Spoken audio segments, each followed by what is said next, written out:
नमस्कार दोस्तों, the geography point YouTube channel पर आपका हार्दिक स्वागत और अभिनंदन है। दोस्तों, राजस्थान अधीनस्थ चयन बोर्ड द्वारा आयोजित होने वाली लैब असिस्टेंट परीक्षा के जो पूर्व के जो पेपर आए हैं 2022 में जो ज्योग्राफी का पेपर हुआ है उसका सॉल्यूशन लेके मैं आपके समक्ष उपस्थित हुआ हूँ। दोस्तों, राजस्थान सरकार में या राजस्थान अधीनस्थ चयन बोर्ड द्वारा ये एक बड़ी वैकेंसी आने वाली है, जिसकी विज्ञप्ति शीघ्र ही अगस्त महीने के प्रथम सप्ताह में जारी होने की पूरी संभावना है। और इसमें लगभग 400 के आसपास पद भूगोल के बताए जा रहे हैं, जो कि अनुमानित है। अब जो भी होगा वो सामने आ जाएगा, लेकिन बड़ी वैकेंसी है। तो उसी के लिए हम एक लेक्चरर सीरीज़ का आयोजन कर रहे हैं, एक वीडियो लेक्चर लेके आ रहे हैं आपके समक्ष। तो 2022 में जो पेपर हुआ है भूगोल का, उसका सॉल्यूशन लेके मैं आपके सामने आया हूँ। तो आज अपन इस पेपर को शुरू करते हैं। और तैयारी के इसमें 2-4 चीज़ें जो अपने को ध्यान में रखनी है वो ये है कि जैसे अपने को सिलेबस के अकॉर्डिंग टू द पॉइंट तैयारी करनी है। समय ज़्यादा नहीं है अपने पास, लगभग 3 महीने का समय है। तो उसी के अकॉर्डिंग कम किताबों का चयन करते हुए उन्हीं को बार बार दोहरान करना है। NCERT पे फोकस रखना है। ज़्यादा प्रमाणिक पुस्तकें, चाहे वो हिंदी ग्रंथ अकादमी की हो या NCERT हो, उसी पे अपने को फोकस करते हुए आगे बढ़ना है। ठीक है, तो आज अपन शुरू करते हैं। 2022 में जो ज्योग्राफी पेपर हुआ है उसका अपन एक बार देखते हैं कैसा पेपर आया है, किस लेवल के क्वेश्चन आ रहे हैं, और उन्हीं के आसपास क्वेश्चन पुटअप होने की पूरी संभावना है। ठीक है, तो एक बार शुरू करते हैं अपन।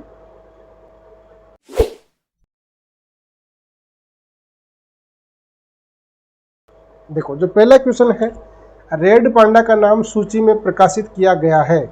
रेड पांडा एक दुर्लभ जीव है, ठीक है, जो अभी मूलतः ये चाइना में पाया जाता है।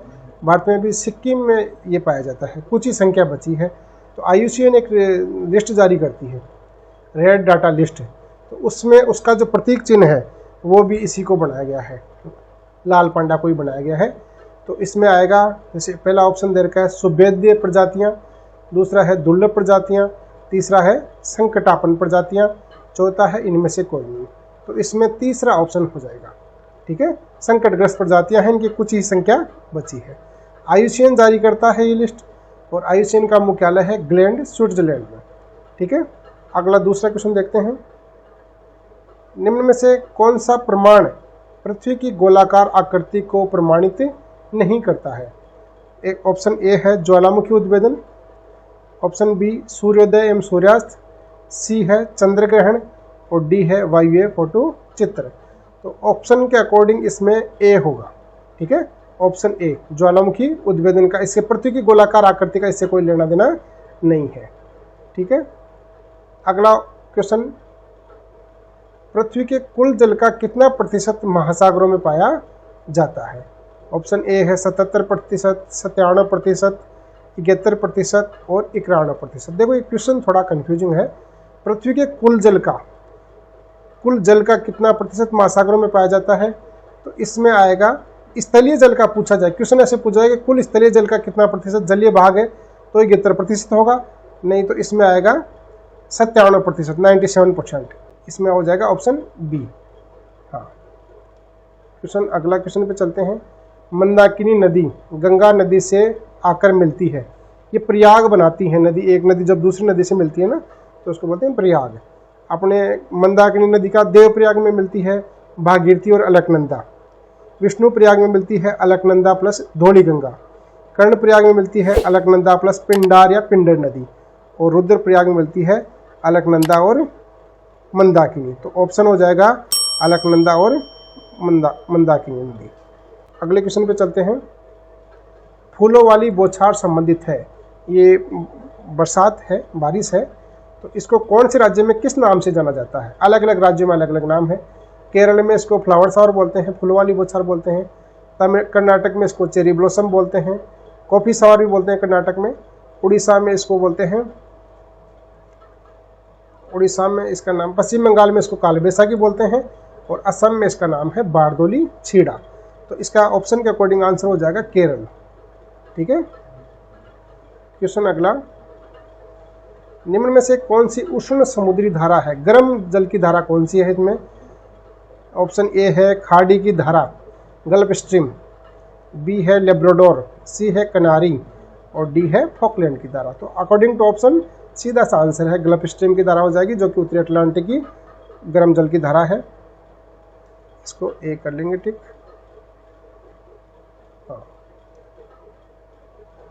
क्वेश्चन है निम्न में से असत्य कथन को छांटिए, इनमें से गलत कौन सा है? ज्वालामुखीता में पृथ्वी की सतह की ओर मैग्मा के प्रवाह से लेकर आंतरिक एवं बाह्य ज्वालामुखी संरचनाओं का निर्माण सम्मिलित है। ज्वालामुखी की जो पूरी प्रक्रिया है उसमें धरातल से मैग्मा बाहर आता है और वो लावा के रूप में कन्वर्ट होता है। ये सारी प्रक्रिया इसमें शामिल होती है। भू आकृतिक प्रक्रियाएं अंतर्जनित एवं बहिर्जनित वे बल होते हैं जो पृथ्वी के धरातलीय विन्यास में परिवर्तन लाते हैं। सीधी सी बात है, चाहे एंडोजेनिक हो चाहे एक्सोजेनिक प्रोसेस हो, वो पृथ्वी के धरातल में परिवर्तन लाते हैं। तीसरा है सी ऑप्शन है अंतर्जनित एवं बहिर्जनित वे तत्व जिनमें धरातलीय पदार्थों के अधिग्रहण एवं परिवहन की क्षमता होती है, भू आकृतिक कारक कहलाते हैं। चौथा है पर्वत निर्माण की प्रक्रिया है, जबकि महाद्वीप रचना महाद्वीप निर्माण की प्रक्रिया है। तो अकॉर्डिंग टू ऑप्शन सीधा हो जाएगा आंसर सी।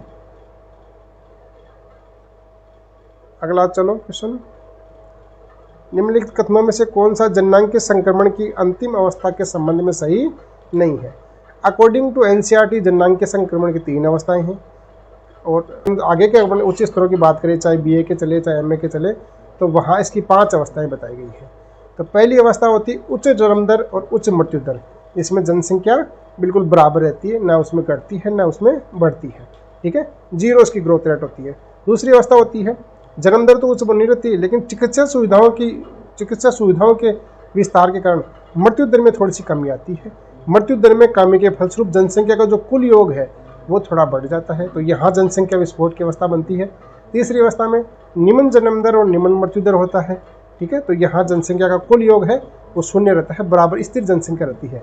तो ऑप्शन के अकॉर्डिंग ये जननांग के संक्रमण सिद्धांत थॉमसन, नोटेस्टिन और रिपीटर हैगेट मोदे के द्वारा दिया गया था। इसमें जब एक 5वीं अवस्था जोड़ी वेंडिका ने 2002 में, तो उसमें 5वीं अवस्था को जोड़ा गया था। इसमें अकॉर्डिंग टू ऑप्शन क्या आएगा? निम्नलिखित कथनों में से कौन सा जननांग के संक्रमण की अंतिम अवस्था के संबंध में से सही नहीं है? ऑप्शन ए कह रहा है प्रजननशीलता और मृत्यता दोनों काफ़ी कम हो जाती हैं, अंतिम अवस्था की बात कर रहा है, ये सही है बिल्कुल। बी ऑप्शन में जनसंख्या या तो स्थिर हो जाती है या मंद गति से बढ़ती है। सी ऑप्शन है जनसंख्या नगरीय और शिक्षित हो जाती है।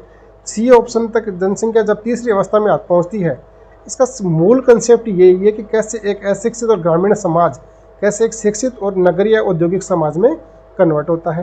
तो अकॉर्डिंग टू ऑप्शन जनसंख्या परिवार के आकार को नियंत्रित करने में असफल हो जाती है, जनसंख्या परिवार के आकार को नियंत्रित करने में असफल हो जाती है। तो सीधा सा हो जाएगा ऑप्शन डी, इसका राइट आंसर है। अगला क्वेश्चन, आइसोहेल रेखाएं वे रेखाएं होती हैं जो स्थानों को जोड़ती हैं। आइसोहेल, हेल मतलब सूर्य के प्रकाश की अवधि, किसी स्थान पे सूर्य के प्रकाश की अवधि को जो मिलाने वाली रेखा होती है उनको बोलते हैं आइसोहेल।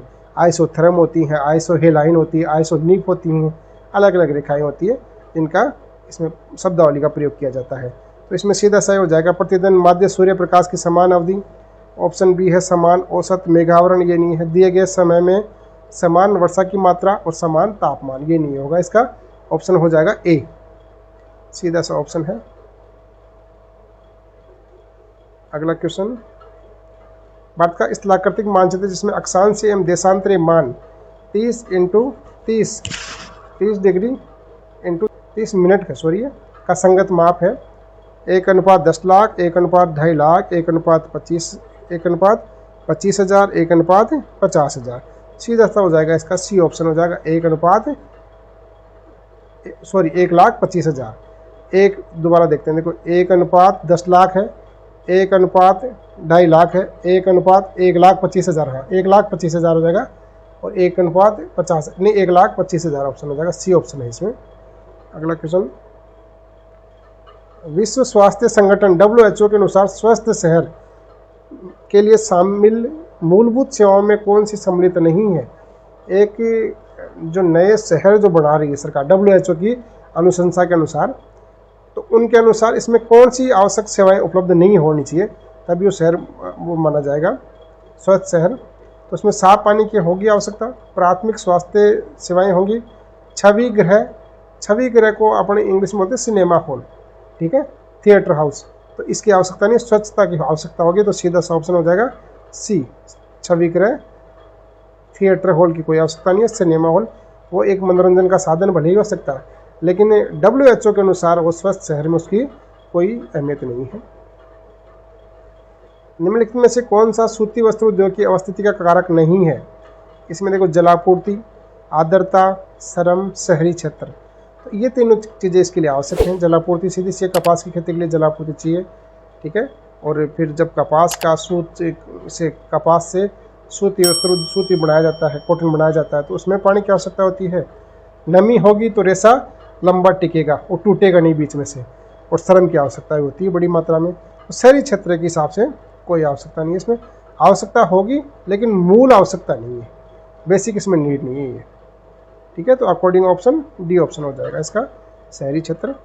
अगला क्वेश्चन, शिक्षा एवं चिकित्सा आर्थिक क्रियाओं की किस श्रेणी के अंतर्गत आते हैं? देखो ज्योग्राफी की दृष्टि से इसको जो व्यावसायिक क्षेत्र होते हैं उनको 5 भागों में बांटा जाता है, प्राथमिक, द्वितीयक, तृतीयक, चतुर्थक और पंचम।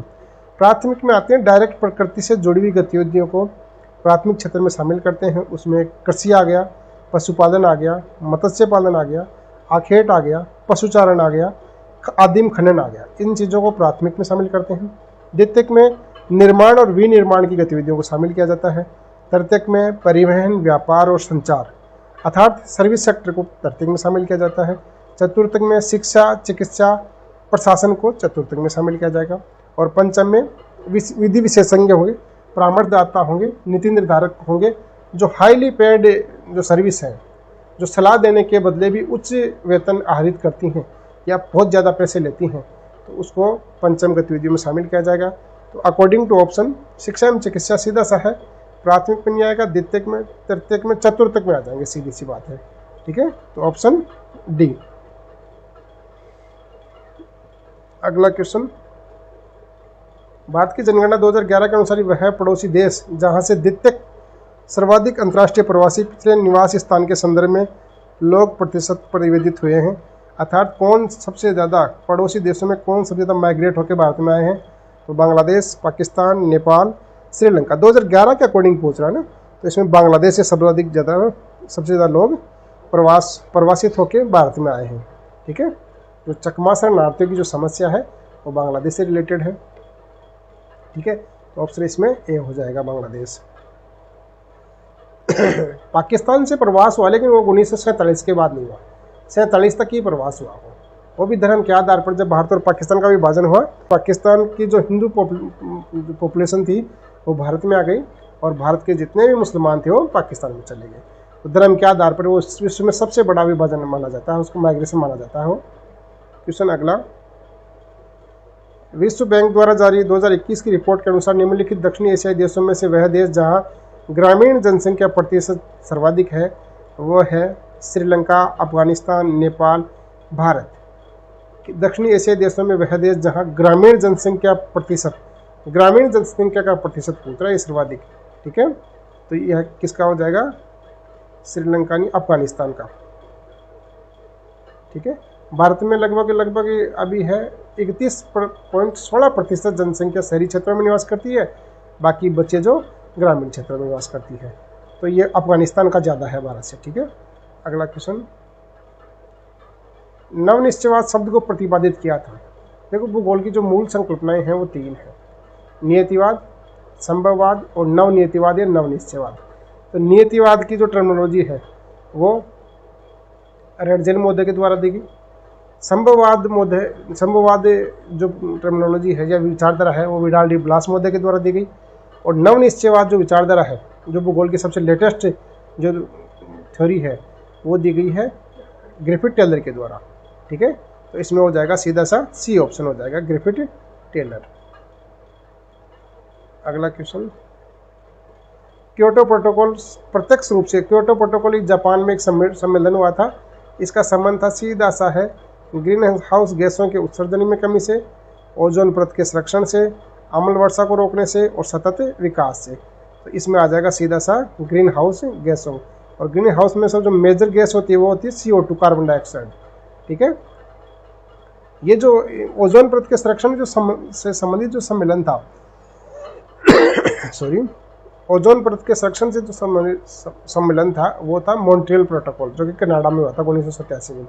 ठीक है, और सतत विकास का सम्मेलन था, ये ब्रटलैंड रिपोर्ट बनी थी, ब्रटलैंड आयोग बना था 1987 में, नॉर्वे की प्रधानमंत्री थी, उनके नेतृत्व में बना था। तो ये 1987 में ये बना था। ठीक है, तो इसमें ऑप्शन हो जाएगा, आंसर हो जाएगा ग्रीन हाउस गैसों के उत्सर्जन में कमी से। अगला, अफ्रीका का कौन सा हवाई अड्डा ग्रीनविच रेखा पर स्थित है? अक्रा, केपटाउन, डकार, लागोस। तो इसमें ये आ जाएगा, केपटाउन साउथ अफ्रीका की राजधानी है, डकार लागोस नाइजीरिया की राजधानी है, अक्रा घाना की राजधानी है। तो अक्रा घाना बिल्कुल इस पे है। ठीक है, हवाई अड्डा ग्रीनविच रेखा पे स्थित है। अगला, निम्न में से अबरक उत्पादन के लिए कौन सा प्रसिद्ध नहीं है? नेल्लोर, भीलवाड़ा, भीलवाड़ा तो है मुख्य राजस्थान का मुख्य अबरक उत्पादक जिला है। कालाहांडी उड़ीसा में है, बॉक्साइट उत्पादक राज्य है, वो जिला क्षेत्र है।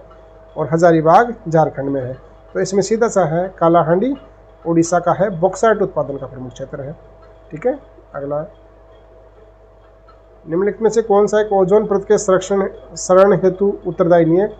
ओजोन परत का जो नुकसान हो रहा है, ठीक है, ओजोन परत समतापमंडल में पाई जाने वाली गैस है, ठीक है, उसकी कमी उसको किस कारण से हो रही है?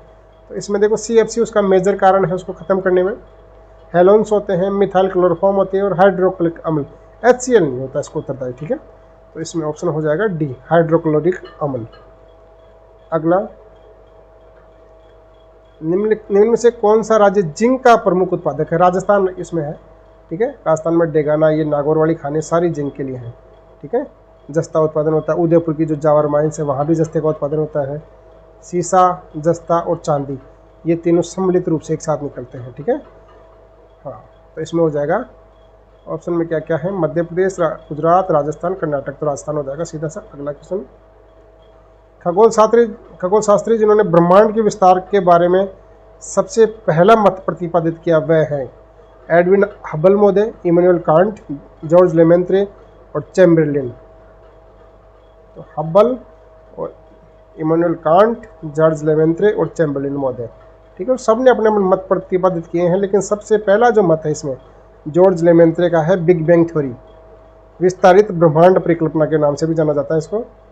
इन्होंने सबसे पहले कहा था कि ब्रह्मांड का विस्तार हो रहा है। ठीक है, तो इसमें ऑप्शन हो जाएगा सी। भूगोल शब्द का प्रयोग किया था इराटोस्थेनीज ने, अरस्तु ने, हिपार्कस ने, गैलीलियो ने। इराटोस्थेनीज ने किया था, ये यूनानी ज्योग्राफर थे, इन्होंने सबसे पहले भूगोल शब्द का प्रयोग किया, इसलिए इनको फादर ऑफ ज्योग्राफी भी बोलते हैं इनको, इराटोस्थेनीज को। भूगोल शब्द का सबसे पहले प्रयोग किया, इस कारण इनको बोलते हैं। वैसे व्यवस्थित भूगोल का जो सबसे पहला प्रयोग किया, जस्ट प्रादेशिक किताब लिखी थी हिकेटियस महोदय ने, तो उनको प्रादेशिक जो भूगोल है, प्रादेशिक भूगोल की पहली किताब लिखी थी हिकेटियस महोदय ने। इस आधार पर उनको भी भूगोल का पिता कहा जाता है। लेकिन भूगोल शब्द का प्रयोग किसने किया था? इराटोस्थेनीज ने, इसलिए इनको भी भूगोल का पिता कहा जाता है। निम्नलिखित में से कौन श्रीलंका को भारत से अलग करता है? 10 डिग्री चैनल तो अंडमान और निकोबार को अलग करता है, कच्छ की खाड़ी गुजरात में है, खंबात की खाड़ी गुजरात में है, मन्नार की खाड़ी भारत और श्रीलंका को अलग करता है। ठीक है, ये निम्नलिखित को सुमिलित कीजिए। ग्रहणों परिकल्पना, गैसीय परिकल्पना, द्वितारक परिकल्पना, निहारिका परिकल्पना।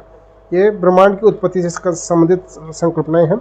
तो ग्रहणों परिकल्पना है चैम्बरलिन महोदय की, गैसीय परिकल्पना है इमैनुअल कांट महोदय की, द्वितारक है, 2 तारों से पृथ्वी की उत्पत्ति की जो परिकल्पना की गई वो रसेल ने की थी, और निहारी का परिकल्पना है लाप्लास की। तो इसको सीधा सा अपन ग्रहणों परिकल्पना से जोड़ लेते हैं।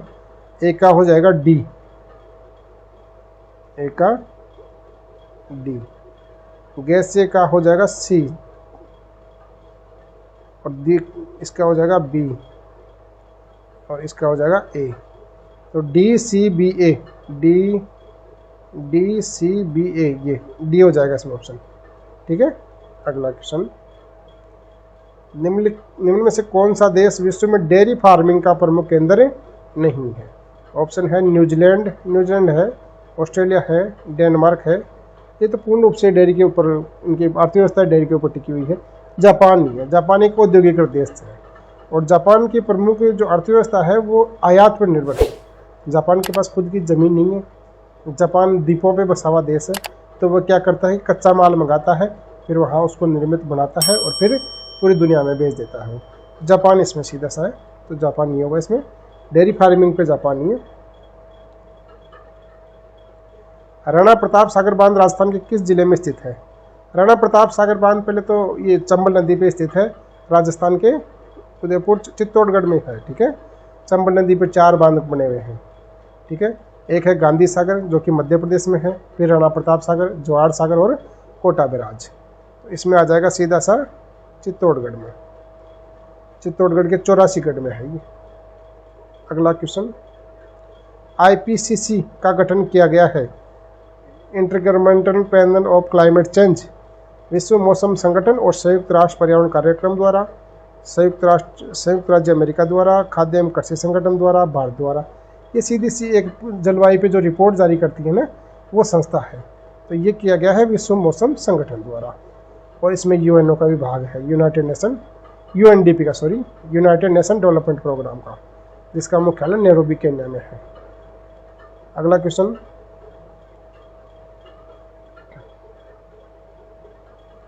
ये भारत में नीति आयोग का कब बनाया गया? नीति आयोग मोदी जी ने आने के साथ ही बना दिया था। ये घोषणा की 14 में अगस्त 13-14 अगस्त के आसपास, और इसको 1 जनवरी 2015 से इसकी स्थापना कर दी थी। इसकी स्थापना की थी योजना आयोग के स्थान पे, और योजना आयोग की स्थापना हुई थी भारत में 15 मार्च 1950। योजना आयोग का काम था भारत में पंचवर्षीय योजनाओं की लागू करने के लिए रूपरेखा बनाना। हालांकि उसको अंतिम अनुमोदन NDC देता था, नेशनल डेवलपमेंट काउंसिल देती थी, राष्ट्रीय विकास परिषद देती थी। लेकिन अब मोदी सरकार ने दोनों को ख़त्म करके एक नए संगठन बना दिया जिसका नाम है NITI Aayog, national institute of transforming India. ठीक है, अब इसके भी जो अध्यक्ष होते हैं वो प्रधानमंत्री होते हैं। ठीक है, तो भारत में नीति आयोग कब बनाया गया है? 1 जनवरी 2015 को। हाँ, निम्न में से कौन सा एक विमीय रेखा का एक विमीय 1 डायमेंशनल आरेख का उदाहरण नहीं है? दंड आरेख मल्टीपल होते हैं इसमें, पिरामिड में भी एक से अधिक आरेख होते हैं, रेखा आरेख में भी इकाई वर्ग आरेख आएगा इसमें। ठीक है, हाँ। अगला क्वेश्चन, GIS का, जोग्राफिकल इंफॉर्मेशन सिस्टम, भौगोलिक सूचना तंत्र, GIS। ठीक है, और एक होता है GPS, ग्लोबल पोजिशनिंग सिस्टम। तो इसमें आएगा GIS, भौगोलिक सूचना तंत्र। ये सीधा NCERT से क्वेश्चन उठाया इसने। ठीक है, जब समोच्च रेखाएं एक दूसरे के अत्यंत पास हों तो ढाल होगा। समोच्च रेखाएं जब पास होगी तो ढाल तीव्र होगा, और समोच्च रेखाएं जो दूर होती हैं तो ढाल मंद होगा। तो इसमें सीधा सा आंसर हो जाएगा, जब समोच्च रेखाएं एक दूसरे के अत्यंत पास हो, उनमें गैप नहीं हो, तो ढाल तीव्र होगा, ऑप्शन A। और जब समोच्च रेखा एक दूसरे से दूर हो तो ढाल मंद ढाल होगा। अगला क्वेश्चन, स्वेज नहर जोड़ती है, स्वेज नहर जोड़ती है भाई भूमध्य सागर को लाल सागर से जोड़ती है। ठीक है, अटलांटिक महासागर और प्रशांत महासागर को तो पनामा नहर जोड़ती है, भूमध्य सागर और लाल सागर को जोड़ती है ये स्वेज नहर। Amazon basin Rio de Janeiro नहीं है, उत्तरी अमेरिका का पूर्वी एवं पश्चिम तटीय नहीं है। तो इसमें ऑप्शन के अकॉर्डिंग B ऑप्शन हो जाएगा, भूमध्य सागर को लाल सागर से जोड़ती है। विश्व के विभिन्न क्षेत्रों में जनसंख्या घनत्व वर्ष 2018 की रिपोर्ट्स के अनुसार का अवलोकन करने पर निम्नलिखित क्षेत्रों में से कौन सा क्षेत्र द्वितीय सर्वाधिक जनसंख्या घनत्व वाला है? द्वितीय सर्वाधिक जनसंख्या घनत्व में तो पहले नंबर पे तो एशिया महाद्वीप है। ठीक है, 1 नंबर पे तो कौन है? एशिया महाद्वीप। और 2 नंबर पे कौन है? अफ्रीका। ठीक है, तो इसमें सीधा सा ऑप्शन हो जाएगा अफ्रीका। अगला क्वेश्चन, फारेनहाइट तापमापी पर पानी का क्वथनांक क्रमिक होता है, कन्वर्ट करते हैं तो कितना होगा? इसमें 32 degree Fahrenheit, 87 degree, 100 degree, 212 degree Fahrenheit हो जाता है। कन्वर्ट कर लेते हैं इसको। ठीक है ना, तो इसमें D ऑप्शन हो जाएगा। अगला, मानव विकास प्रतिवेदन 2020 के अनुसार सर्वोच्च मानव विकास सूचकांक वाला देश है स्विट्जरलैंड, स्वीडन, नीदरलैंड, नॉर्वे। ठीक है ना। ज़्यादातर तो जो मानव विकास की जो 1990 से रिपोर्ट आ रही है, ठीक है ना, उसमें कौन रहता है? नॉर्वे रहता है, और नॉर्वे ही है मेरे हिसाब से इसमें। ठीक है, क्योंकि ये हर साल की रिपोर्ट होती है, हर साल इसमें चेंज होता रहता है ना, तो अपने को लेटेस्ट याद रखना है 2025 का, 24 से 25 का, एक साल पहले का भी पूछ सकता है ये भाई। देख लो 22 में एग्जाम हुई तो 20 का पूछ रहा है, तो कम से कम 2-3 साल का तो वेरी करना अपने को, ध्यान रखना ये तो। ठीक है, अगला क्वेश्चन, नदी के नोगम में फेरी के दोनों ओर स्थित ग्रामीण अधिवास कहलाते हैं। नदी हो, चाहे सड़क हो, चाहे रेलवे लाइन हो, उसके समानांतर जो भी अधिवास होंगे वो रेखीय अधिवास होते हैं। ठीक है, वाई आकार, टी आकार, दोहरे आकार का प्रतिरूप नहीं तो सीधे रेखीय अधिवास होते हैं। क्वेश्चन अगला, निम्नलिखित में से कौन सा देश साप्टा का सदस्य नहीं है? ये क्वेश्चन तो शायद डिलीट हुआ है, क्योंकि इसमें सभी देश साप्टा के सदस्य हैं। साप्टा होता है south Asia free trade agreement, दक्षिणी एशियाई सहयोग संगठन है, उसको बोलते हैं साप्टा। दक्षिण एशिया के देश हैं, वो अपने व्यापार को, निर्बाध व्यापार को चलाने के लिए जो संगठन बनाया है उसको बोलते हैं साप्टा। इसमें सभी देश शामिल हैं। ठीक है, अफगानिस्तान को अगर इसने माना होगा तो अफगानिस्तान भी शायद इसमें 2007 में शामिल हो गया था। ठीक है, तो ये क्वेश्चन शायद डिलीट हुआ है इसका। अगला क्वेश्चन देखते हैं, निम्नलिखित में से कौन सी भौतिक भूगोल की शाखा है? जियोमॉर्फोलॉजी, जलमंडल, जलवायु विज्ञान और मृदा भूगोल। इसमें तो सभी आएंगे, सभी ये भौतिक भूगोल की है पार्ट है। ठीक है, अगला क्वेश्चन, पृथ्वी के धरातल का कितना प्रतिशत भाग जल से आवृत है? तो इसमें सीधा आ जाएगा 70.8। अगर 70.8 की जगह 71% भी होता तो वो भी आंसर होता, लेकिन एग्जैक्ट है ये तो। ठीक है, एक होता है करेक्ट, एक होता है मोर करेक्ट, तो ये मोर करेक्ट में आएगा। ठीक है, अगर 71 होता तो 71 कर देते हैं, लेकिन अपने यहाँ क्या आ रहा है? एग्जैक्ट ही आ रहा है फिगर, 70.8 है तो 70.8 हो जाएगा। ठीक है,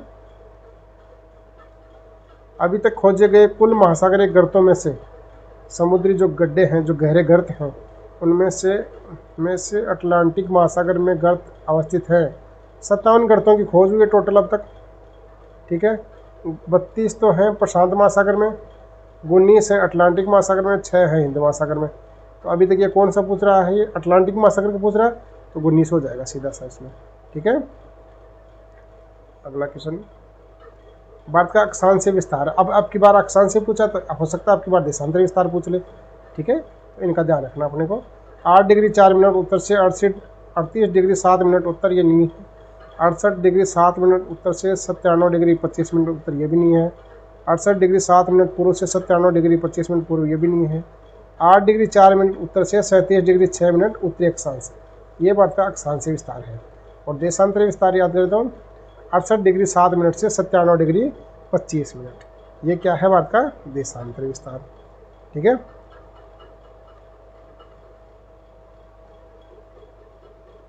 अक्षांशीय विस्तार यही है, 8 डिग्री 4 मिनट से 37 डिग्री 6 मिनट उत्तरी अक्षांश। ठीक है, तो इसमें इसका डी ऑप्शन हो जाएगा। हाँ, अगला क्वेश्चन, IUCN संकेताक्षर के लिए IUCN का, IUCN Indian union for conservation nature नहीं है, international union for conservation of nature, international unit for conserving nature, Indian unit for conservation of nature. तो इसमें बी ऑप्शन हो जाएगा, international union for conservation of nature. ठीक है, जो red data list जारी करती है ना, वो IUCN ही तो है ये, जिसका मुख्यालय मैंने बताया कि ग्लैंड स्विट्जरलैंड में है। ठीक है, अगला क्वेश्चन देखते हैं, निम्नलिखित में से OSCO धारा के संबंध में, ये प्रशांत महासागर में चलने वाली धारा है, ये पश्चिमी उत्तरी प्रशांत महासागर में प्रवाहित होती है, ठंडे जल की धारा है। ठीक है, यह क्यूरोशियो धारा के नीचे प्रवाहित होती है, इसे क्यूराइल धारा के नाम से भी जाना जाता है। यह पश्चिमी उत्तरी प्रशांत महासागर में प्रवाहित होती है, ठंडी धारा है। ठीक है, ये क्यूरोशियो धारा के नीचे प्रवाहित नहीं होती भाई, ऐसे तो पूछ रहा है ना। हाँ, तो यही आएगा, इसका सी आंसर आ जाएगा। ठीक है, अगला क्वेश्चन, प्राकृतिक तटबंध द्वारा नदी बनाती है प्राकृतिक तटबंधन। जब नदी डेल्टाई क्षेत्रों में प्रवेश करती है या मैदानी क्षेत्रों में प्रवेश करती है जहाँ ढाल कम होता है, तो नदी अपने साथ जो भी लाती है अवसाद उसको बिछाना शुरू कर देती है, एक तरह से दीवार बना देती है नदी। ठीक है, तो उसको क्या बोलते हैं? नदी के समानांतर बनेगी लेकिन दीवार, उसको बोलते हैं प्राकृतिक तटबंध। ये नदी में आएगा। ठीक है, हिमानी नहीं बनाती, पवन नहीं बनाता, सागरी लहरें नहीं बनाती। ठीक है, सागरी लहरें प्लेन का निर्माण करती हैं, ठीक है, लेकिन वो तटबंध नहीं बनाती। ठीक है, तो इसमें आ जाएगा नदी। नेक्स्ट क्वेश्चन, अंकलेश्वर तेल क्षेत्र गुजरात के किस जिले में स्थित है? ये आएगा भाई सूरत, बड़ोदरा, भरूच, महसाणा। भरूच में। गुजरात का कौन सा जिला है? भरूच। निम्नलिखित में से कौन सा मात्रात्मक वितरण मानचित्र नहीं है? इसमें मात्राओं का प्रयोग नहीं किया जाता। मात्रात्मक वितरण मानचित्र है ना, नहीं है। वर्णमात्री, सहसमान, बिंदु, वर्ण प्रतीकी। वर्ण प्रतीकी आएगा इसमें। ठीक है, इसमें कोई संकेत अक्षर के माध्यम से किसी चीज़ को इंडिकेट किया जाता है। ठीक है, तो इसमें डी ऑप्शन हो जाएगा। इनमें कौन सा मात्रा? हाँ, ये डी आएगा। ठीक है, अगला क्वेश्चन, निम्नलिखित राज्यों में से कौन सा सीमेंट उत्पादन में महत्वपूर्ण नहीं है? सीमेंट उत्पादन के लिए जो आवश्यक चीज़ें हैं वो है चूनापत्थर है, जिप्सम है और कोयला है। तो ये आंध्र प्रदेश होगा इसका उत्पादक है, राजस्थान तो इसका बड़ा उत्पादक है सीमेंट का, मध्य प्रदेश भी है, हाँ केरल नहीं है इसमें। ठीक है, तो ये इसका ऑप्शन हो जाएगा केरल। ठीक है, सीमेंट उत्पादन के लिए 3 आवश्यक चीज़ें चाहिए, एक चूना पत्थर, जिप्सम और कोयला। तो ये चीज़ें इन तीनों राज्यों में मिलती है और यहाँ मेजर रूप से सीमेंट का उत्पादन किया जाता है। ठीक है, तो केरल एक राज्य है जहाँ चूना पत्थर भी नहीं है, जिप्सम भी नहीं है और कोयला भी नहीं है। ठीक है, तो इसमें हो जाएगा केरल। नेक्स्ट क्वेश्चन, भूमध्य सागरीय कृषि किसके लिए जानी जाती है? चाय उत्पादन के लिए, चावल उत्पादन के लिए, गेहूं उत्पादन के लिए, खट्टे फलों का उत्पादन, सिट्रस फ्रूट का उत्पादन किया जाता है भूमध्य रेखीय कृषि में। भूमध्य रेखीय नहीं, भूमध्य सागरीय कृषि सॉरी, जिसमें मुख्य रूप से अंगूर का, जैतून का, संतरे का उत्पादन किया जाता है, उससे उच्च क्वालिटी की मदिरा का उत्पादन किया जाता है। ठीक है, तो भूमध्य रेखीय कृषि खट्टे फलों का उत्पादन करती है। ठीक है, सिट्रस फ्रूट का। नेक्स्ट क्वेश्चन, निम्नलिखित में से कौन वायुमंडलीय प्राकृतिक आपदा नहीं है? सूखा, ज्वालामुखी उद्भेदन, लू, उष्णकटिबंधीय चक्रवात। सीधा सही आंसर है इसका, तो ज्वालामुखी उद्भेदन ये वायुमंडल से नहीं, ये धरातलीय वो है। ठीक है, ज्वालामुखी उद्भेदन। नेक्स्ट क्वेश्चन, निम्नलिखित में से कौन सा चंबल व उद्देश्य परियोजना के अंतर्गत नहीं बना है? बांध। ठीक है, तो इसमें गांधी सागर चंबल में बना है, राणा प्रताप सागर, पोंग बांध, जोहार सागर। पोंग बांध इसमें हिमाचल में है, व्यास नदी पे। इसके अलावा सारे बांध चंबल नदी में बने हुए हैं। ठीक है, नेक्स्ट क्वेश्चन, निम्नलिखित में से भारत के किस राज्य में सर्वाधिक चाय का उत्पादन होता है? चाय भारत में मुख्य रूप से असम और पश्चिम बंगाल और दक्षिण भारत में कुछ केरल तमिलनाडु में होती है। ठीक है, केरल, तमिलनाडु, कर्नाटका कुछ भाग।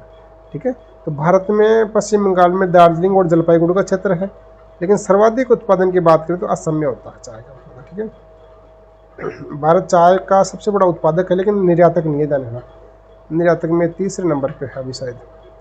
ठीक है, चाय भारतीयों का सबसे प्रिय पेय पदार्थ है। बजाज सागर बांध किस नदी पर बना है? ये बजाज सागर लिखा, पूरा नहीं लिखा इसने, माही बजाज सागर बांध है जो कि है बांसवाड़ा में है, माही नदी पे। ठीक है, बनास नदी पे है, बिसलपुर का ये टोंक में है बिसलपुर बांध। ठीक है, चंबल पे 4 बांध बताई दिए थे, गांधी सागर, राणा प्रताप सागर, जवाहर सागर और कोटा बैराज। ठीक है, तो इसमें आ जाएगा बजाज सागर बांध किस नदी पे बना है? माही नदी पे है, बांसवाड़ा में है। ठीक है, अगला क्वेश्चन, सिंधु नदी को तिब्बत में के नाम से जाना जाता है? तिब्बत में इसका स्थानीय नाम है विबोवा नहीं है, संगर नहीं है, गोमल नहीं है।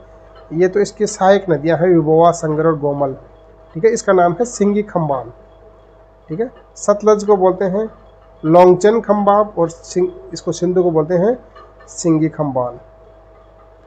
ठीक है, नेक्स्ट क्वेश्चन, मोहगनी वनस्पति प्रजाति वनों में पाई जाती है?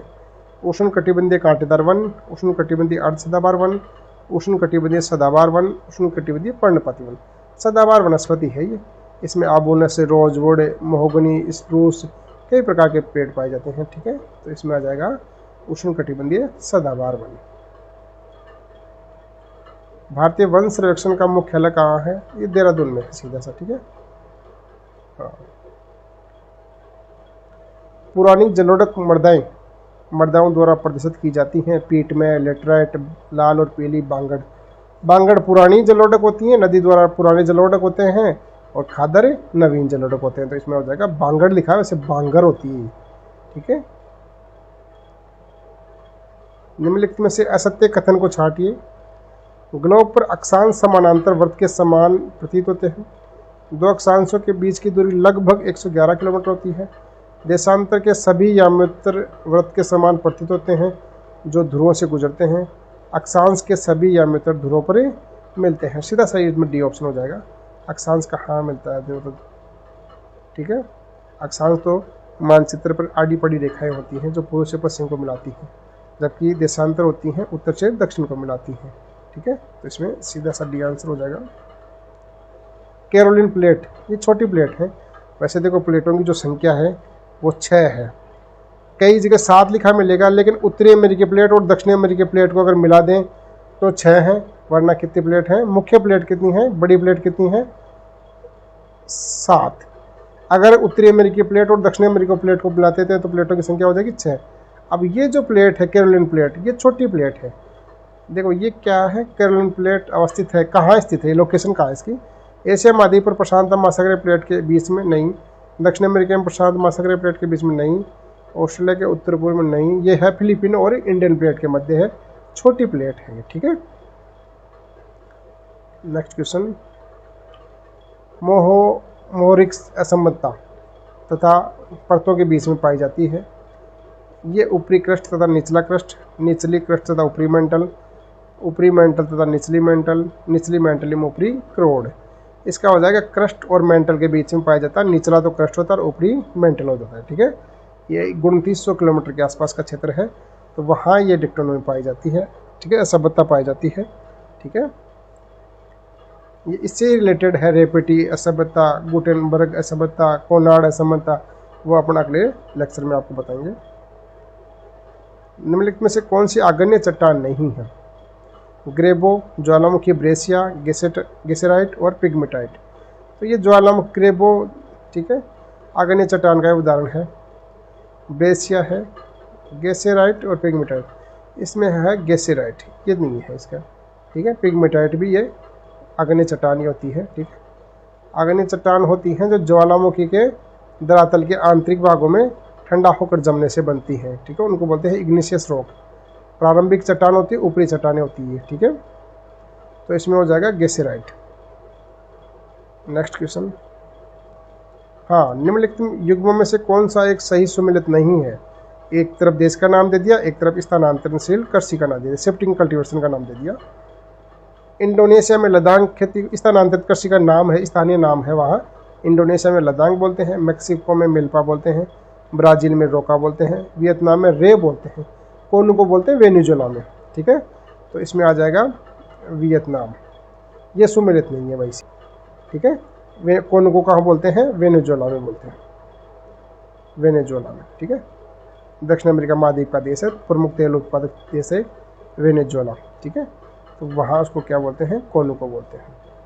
ठीक है, पनामा नहर के उत्तरी छोर पर कौन सा बंदरगाह स्थित है? पनामा नहर किस किस को मिलाती है? अटलांटिक महासागर को प्रशांत महासागर से। तो स्वेज और सही, ये तो स्वेज नहर के किनारे, सही जो वो है ना इसका तट है, वो तो स्वेज नहर के तट पे है। कोलन और पनामा, तो कोलन आएगा इसमें। ठीक है, कोलन आ जाएगा इसमें।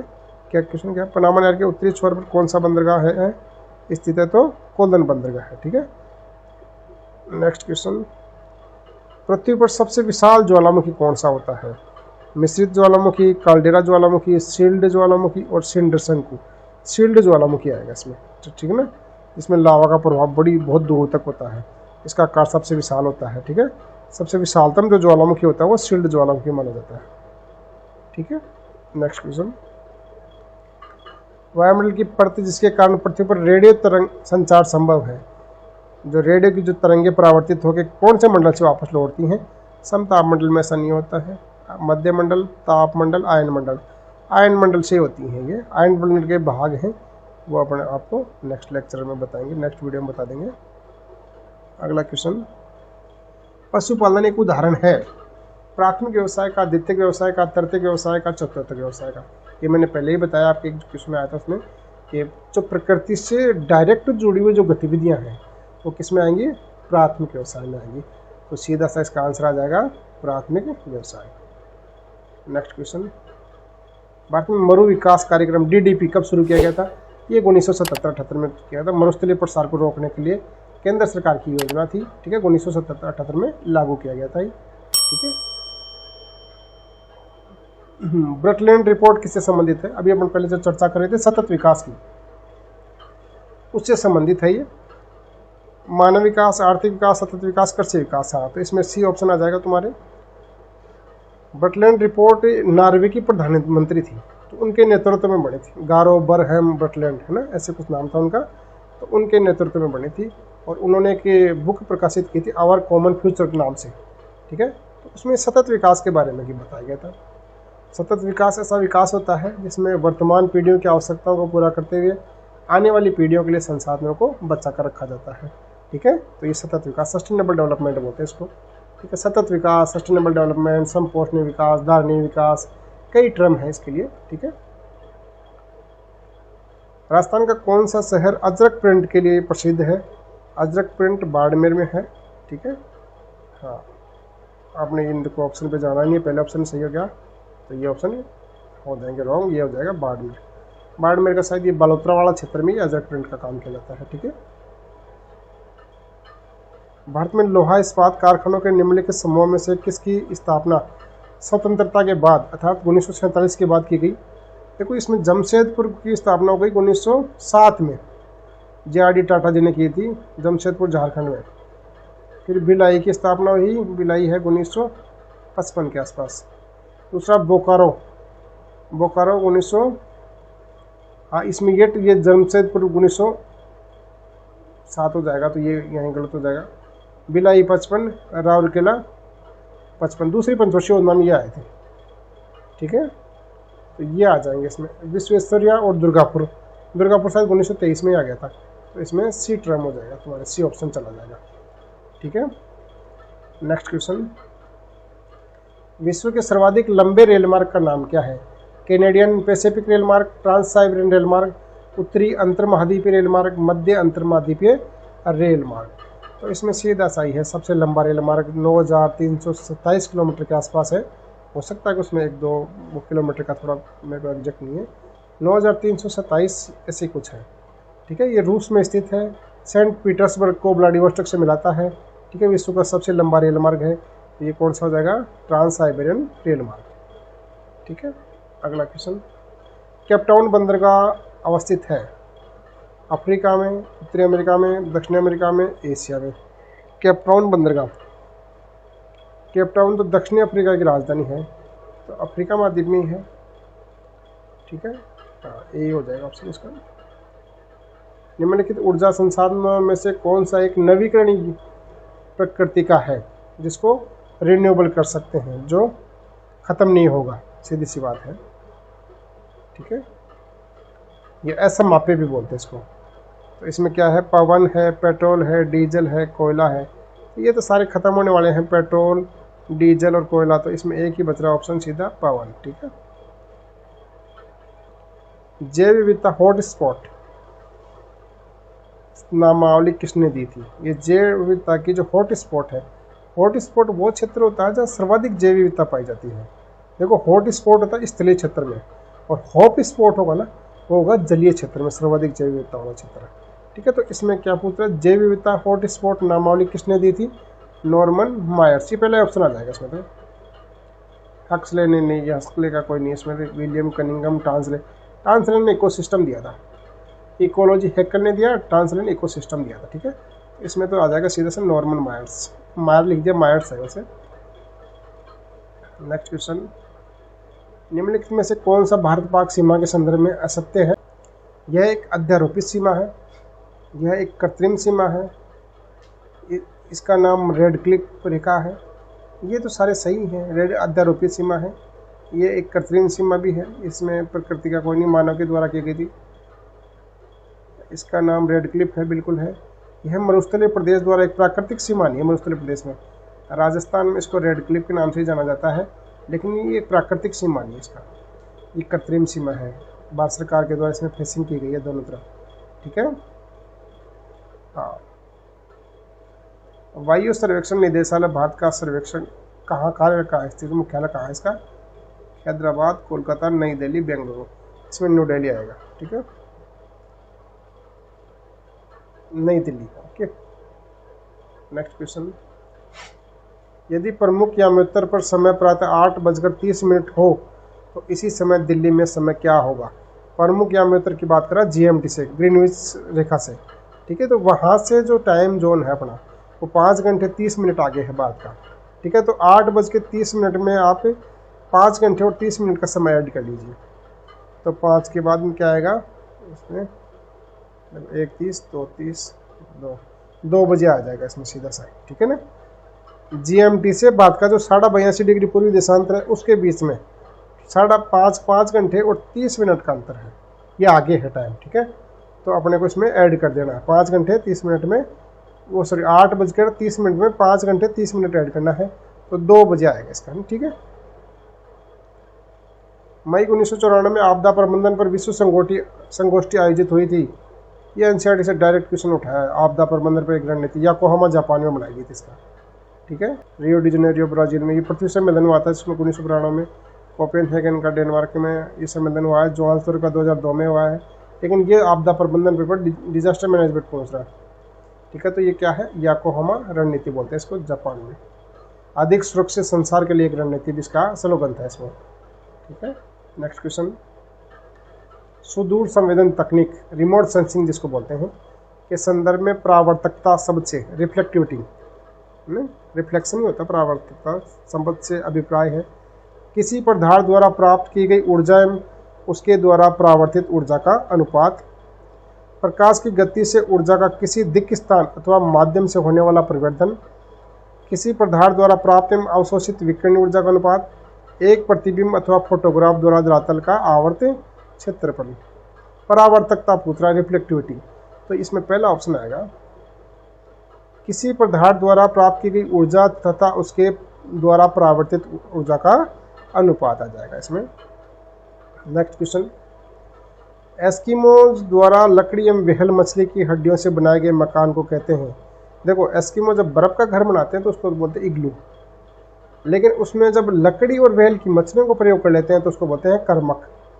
एस्किमो एक मंगोलाइड प्रजाति की वो है, प्रजाति के लोग हैं, मंगोलाइड प्रजाति के लोग हैं जो उत्तरी कनाडा में, ग्रीनलैंड में, यूरेशिया का जो अपर पार्ट है, आर्कटिक क्षेत्र है, वहाँ लोग रहते हैं। इनकी संख्या बहुत कम है और इनके कुछ अपने सिलेबस में भी डायरेक्ट लिखा है, एस्किमो, बुशमैन, संथाल, भील। तो ये डायरेक्ट अपने अगले लेक्चर में बात करेंगे इन पे। नेक्स्ट क्वेश्चन, तो इसमें आ जाएगा सीधा सा कर्मक आएगा इसमें। इग्लू बर्फ से बने हुए घर होते हैं। निम्नलिखित में से कौन सा एक अनाच्छादन प्रक्रिया का चरण नहीं है, डेनुडेशन प्रोसेस नहीं है? अपक्षय होता है, सीधी सी बात है, चट्टानों का टूटना अपक्षय कहलाता है। अपर्दन किसी एक कोई भी माध्यम के द्वारा पदार्थ का परिवहन करना इसमें आएगा, अपर्दन में आएगा। अपर्दन का मतलब काटना होता है, काटने के बाद एक स्थान से दूसरे स्थान पे मिट्टी का मूवमेंट होता है, उसको बोलते हैं अपर्दन। वर्षण वर्षा होती है, निक्षेपण जमाव होता है। अपर्दन के बाद की जो प्रक्रिया है वो क्या होती है? निक्षेपण। सबसे पहला प्रोसेस है अपक्षय, फिर अपर्दन, फिर परिवहन, फिर निक्षेपण, ठीक है। अपर्दन में क्या होता है, चाहे माध्यम कोई भी हो, मिट्टी का एक स्थान से दूसरे स्थान पे चले जाएगा, ठीक। इसमें तो वर्षण नहीं आएगा, सीधा सही है, तो सी ऑप्शन नहीं आएगा इसमें। हाँ, अगला क्वेश्चन, निम्नलिखित में से कौन सी ज्वालामुखी निर्मित स्थलाकृति नहीं है? मियांडर, सिल, डाइक, स्टैक। मियांडर नहीं होती इसमें। मियांडर तो नदी निर्मित स्थलाकृति होती है। नदी जब सर्पिला मार्ग का अनुसरण करती है ना, ब्राज़ील की एक नदी है उसके नाम पे पड़ा है इसका। ब्राज़ील है, दक्षिण अमेरिका कोई नदी है, शायद ब्राज़ील की है, तो उसके नाम पे पड़ा है। ये नदी निर्मित स्थलाकृति होती है और सारे ज्वालामुखी निर्मित स्थलाकृति होती है, ठीक है। अधिकतम सड़क घनत्व, ये यूरोप में मिलता है, यूरोप में बेल्जियम में मिलता है ये सर्वाधिक। ये NCERT से डायरेक्ट उठा है, लाइन टू लाइन क्वेश्चन बनाया इसने NCERT से, ठीक है। तो अधिकतम सड़क घनत्व यूरोप में मिलता है, आगे जाने की जरूरत नहीं। उत्तर अमेरिका। सर्वाधिक अगर सड़कों की लंबाई की बात करें तो USA में है, लेकिन सड़क घनत्व डेंसिटी पूछ रहा है तो यूरोप आ जाएगा, ठीक है। इसमें न्यूयॉर्क अंतर्राष्ट्रीय हवाई अड्डे का नाम क्या है? अभी किंग साका, John F Kennedy, Kempe Gowda चंगी, ये जॉन एफ कैनेडी आएगा। ठीक है, शायद ये अमेरिका के राष्ट्रपति भी रहे हैं कैनेडी, तो उनके नाम पे है इनका ना। क्षेत्रफल की दृष्टि से भारत विश्व का 7वें नंबर पे है, सीधी सी बात है। लेकिन भारत से बड़े देखो, इसमें क्रम याद रखना है बात को। देखो 1 नंबर पे रसिया है, रूस है, 2 नंबर पे Canada, China, USA, Brazil, Australia, Bharat, फिर अर्जेंटीना। ठीक है ना, तो इसको कम से कम 8 तक तो याद रखना कि भारत के बाद कौन सा है, भारत के पहला कौन सा है, और 4 1 2 3 4 का क्रम। Russia, Canada, China, USA, Brazil, Australia, Bharat और अर्जेंटीना। तो भारत देखो क्षेत्रफल की दृष्टि से भारत विश्व का 7वां बड़ा देश है, और जनसंख्या की दृष्टि से अभी तक दूसरे नंबर पर था भारत, लेकिन नवंबर 2023 के आसपास के जो आंकड़े हैं उसके अनुसार भारत 1 नंबर पे आ गया, और अभी ऑफिशियल जनगणना चली रही है, तो उसके अनुसार भारत 100% 1 नंबर पे आ जाएगा। नेक्स्ट क्वेश्चन, अधिकतम सूर्य ताप की प्राप्ति होती है। देखो सबसे ज़्यादा सूर्य ताप कहाँ प्राप्त होता है, प्राप्त होने को तो विषुवत क्षेत्रों में होगा, लेकिन सर्वाधिक जो तापमान है वो अयन रेखीय क्षेत्रों में होता है। ठीक है, उष्ण कटिबंधीय क्षेत्रों में मिलता है। ठीक है, तो इसमें आ जाएगा अधिकतम सूर्य ताप की प्राप्ति होती है उपोष्ण प्रदेश, विषुवत रेखा प्रदेश, उपध्रुवीय प्रदेश, ध्रुवों में। तो विषुवत रेखा पे होती है सर्वाधिक, क्योंकि सूर्य की किरणें सीधी वहीं पड़ेंगी। ठीक है, डोल्ड्रम पेटी, हाँ, ये ध्रुवीय प्रदेश में नहीं होती, आर्कटिक में, भूमध्य रेखीय क्षेत्र में होती है, सीधी सी बात है। शांत पवनों का क्षेत्र होता है। ठीक है, और शीतोष्ण पे तो जाने की जरूरत नहीं इसमें। तो ये भूमध्य डोल्ड्रम पेटी भूमध्य रेखीय क्षेत्र में होती है। ठीक है, औद्योगिक अवस्थिति का न्यूनतम लागत अवस्थिति सिद्धांत किसने दिया था, ये अल्फ्रेड वेबर, क्रिस्टोफर ने सेंट्रल थ्योरी दी, वेबर ने दिया था, लॉस वाल्टर इजार्ड, ये इकोनॉमिक्स के सिद्धांत थे इन तीनों के। ठीक है, इन्होंने परिवहन को इसमें वो माना था प्रमुख कारक, परिवहन लागत को, तो इसका आएगा अल्फ्रेड वेबर, जर्मन थे। और क्रिस्टोफर ने दी थी सेंटर प्लेस थ्योरी, केंद्र स्थल सिद्धांत। ठीक है, तो इसमें आ जाएगा अल्फ्रेड वेबर। नेक्स्ट क्वेश्चन, विषुवत वृत्त के ऊपर क्षोभ सीमा में हवा का तापमान होता है -100 डिग्री, -50 डिग्री, -80 डिग्री, -45 डिग्री। तो इसमें सीधा सा ऑप्शन है B, -80 degree centigrade. Next question, निम्नलिखित में से कौन सा समोच्चय रेखाओं का मूल लक्षण नहीं है। समोच्चय रेखाएं उनके आकृतियां स्थलाकृतियों के ढाल एवं ऊंचाई को दर्शाती हैं। दूर दूर खींची हुई कम घनी समोच्चय रेखाएं तीव्र ढाल को प्रदर्शित करती हैं। 1 मिनट, इसको टिक कर लेते हैं। 2 या 2 से अधिक समोच्चय रेखाएं यदि एक दूसरे से मिलती हैं तो यह प्रतिरूप ऊर्ध्वाधर ढाल वाली आकृतियों को प्रदर्शित करता है। विभिन्न ऊंचाई वाली 2 समोच्चय रेखाएं सामान्यतः एक दूसरे को नहीं काटती हैं। क्या पूछ रहा है, मूल लक्षण नहीं है, तो मूल लक्षण तो यही है, इसका बी ऑप्शन हो जाएगा इसमें। ये क्या है, दूर दूर खींची हुई कम घनी समोच्चय रेखाएं तीव्र ढाल को प्रदर्शित नहीं करती, दूर दूर खींची हुई और कम घनी समोच्चय रेखाएं मंद ढाल को प्रदर्शित करती हैं। ठीक है, तो अकॉर्डिंग टू क्वेश्चन आंसर चला जाएगा बी। ठीक है, नेक्स्ट क्वेश्चन, पोपेन के अनुसार कोई शुष्क ऋतु नहीं, उष्ण अथवा शीतल ग्रीष्म जलवायु व लक्षण जलवायु को प्रदर्शित करता है। ये जलवायु कहाँ पाई जाती है, कोई शुष्क ऋतु नहीं, उष्ण तथा शीतल ग्रीष्म जलवायु व लक्षण जलवायु, कौन सी जलवायु को प्रदर्शित करता है ये, आर्द्र उपोष्ण कटिबंधीय, भूमध्य सागरीय, समुद्र पश्चिमी तटीय जलवायु और आर्द्र महाद्वीपीय। इसमें हो जाएगा सी ऑप्शन चला जाएगा तुम्हारा। ठीक है, इसको जब अपन कोपेन का जलवायु वर्गीकरण पढ़ेंगे तो उसमें पूरा देख लेंगे। नेक्स्ट क्वेश्चन, नासा का पहला उपकरण जो विशेष रूप से समुद्र की सतह के पानी की लवणता का अध्ययन करने के लिए बनाया गया वह है AstroSat, Microsat R, Orion, Aquarius. Aquarium का मतलब भी पानी होता है एक्वेरियम का। ठीक है, एक्वेरियस यही होगा इसमें। ठीक है, डी ऑप्शन हो जाएगा ये। निम्नलिखित में से कौन सा एक वृहत मापनी मानचित्रों का प्रकार है। ठीक है, वृहत लार्ज स्केल वाला कौन सा है, तो स्थलाकृतिक, वित्तीय, एटलस, इसमें स्थलाकृतिक हो जाएगा। ठीक है, नेक्स्ट क्वेश्चन, कारक जो सौर स्थिरांक सोलर कांस्टेंट मान को प्रभावित करता है। ठीक है, विषुवत रेखा से क्षैतिज दूरी, पार्थिव पवने, महासागरीय धारा, इनमें से कोई नहीं। सीधा सही है। सूर्य से जैसे जैसे विषुवत रेखा से अपन ध्रुवों की ओर चलेंगे तो सूर्य की किरणें तिरछी होती जाएंगी, तापमान कम प्राप्त होगा, तो सौर स्थिरांक की मान को प्रभावित करेगा। सीधा सा है, इसमें आंसर ये हो जाएगा। पर्वतीय ढालों पर कौन से प्रकार के ग्रामीण अधिवास मिलते हैं? सघन तो मिलने का सवाल ही नहीं है। विरल, ढाणी, अर्धसघन, विरल मिलेंगे। पर्वतीय क्षेत्रों में कुछ क्षेत्र होते हैं जहाँ कुछ कुछ लोग रहते हैं, एकाकी रूप से ग्रामीण बस्तियां पाई जाती हैं, उनको बोलते हैं विरल ग्रामीण अधिवास। ठीक है। अधिक तीव्रता वाले चक्रवाती तूफान ताउते ने किस भारतीय राज्य को सर्वाधिक प्रभावित किया है? ये 2022 में ये आया था, कोई ये समुद्री चक्रवात ये आया था गुजरात में। ठीक है, पश्चिम बंगाल, तमिलनाडु। नेक्स्ट क्वेश्चन, केंद्र शासित प्रदेश जम्मू एवं कश्मीर की राजधानी श्रीनगर कौन सी नदी के किनारे पर स्थित है? तो व्यास, चिनाब, झेलम, रावी। झेलम नदी के किनारे पे है। ठीक है, डल झील का नाम सुना होगा आपने, तो श्रीनगर में स्थित है। ठीक, ये झेलम हो जाएगी। पश्चिमी ऑस्ट्रेलिया में उष्णकटिबंधीय चक्रवातों को ऑस्ट्रेलिया में क्या क्या बोलते हैं? इनको विली विलीज बोलते हैं। अमेरिका में हरिकेन बोलते हैं। टाइफून बोलते हैं इनको जापान में, और टाइफू बोलते हैं इनको चीन में। ठीक है, तो विली विलीज कहाँ बोलते हैं इनको? ऑस्ट्रेलिया में। हरिकेन यूएसए में, टाइफून जापान में, और टाइफू ये जो शब्द है टाइफू है ये बोलते हैं इनको चीन में। ठीक है दोस्तों, ये 2022 का जो पेपर सॉल्यूशन करवाया है मैंने, उम्मीद है आपको अच्छा लगा होगा। इससे आपको क्वेश्चन का भी अनुमान लगेगा, और आने वाले जो एग्ज़ाम है, ये वैकेंसी है, तो उसमें भी आपको इसके इर्द गिर्द और थोड़ा सा स्तर को अपने को ऊपर उठाना है।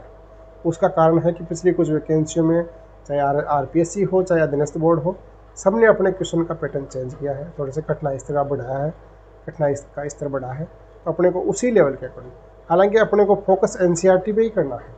ठीक है, एनसीईआरटी प्लस हिंदी ग्रंथ अकादमी, यहीं से क्वेश्चन पुटअप होने की पूरी संभावना है। ठीक है, तो अगर आपको ये पसंद आया हो तो अपने दोस्तों को शेयर करना, और इसको वीडियो को ज़्यादा से ज़्यादा लाइक करना, सब्सक्राइब करना। और अपने जल्दी ही एक टेस्ट सीरीज का भी आयोजन करने वाले हैं, जो अपने को इस टेलीग्राम के, जो टेलीग्राम है अपना चैनल, उसमें इसका लिंक मिल जाएगा आपको, आप इन दोनों को ज्वाइन करना। इसी के साथ मैं आज के इस वीडियो को समाप्त करता हूँ। धन्यवाद।